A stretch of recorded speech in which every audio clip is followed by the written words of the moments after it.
While the question before the court was the appeal of lower court decisions that the precedent cited didn't apply because of how the fee was imposed, Justice Barrett wrote in her decision, the court's decision in Nolan and Dolan addressed the potential abuse of permitting process by setting out a two-part test modeled on the unconstitutional conditions doctrine.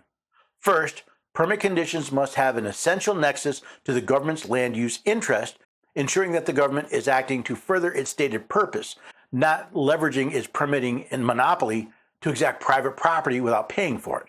First, the condition for issuing a permit must have an essential nexus to government's land use interest. While I'm not sure about other courts' precedent, by limiting permitting power to government's interest in land use, that should extend no further than the impact on both public and neighboring property. But there's more. Second, permit conditions must have rough proportionality to the development's impact on the land use interest and may not require a landowner to give up or pay more than is necessary to mitigate the harms resulting from new development.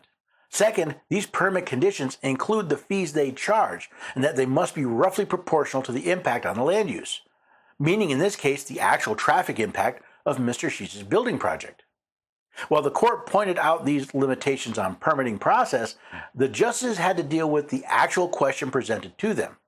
As the parties now agree, conditions on building permits are not exempt from scrutiny under Nolan and Dolan just because a legislative body imposed them.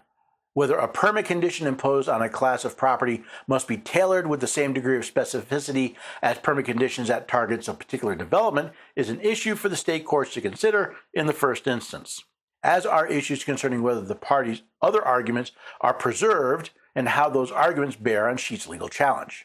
Yes, El Dorado County's requirements for building permits can be reviewed under Nolan and Dolan, but the question of the specificity of those conditions are really an issue for state courts, not federal.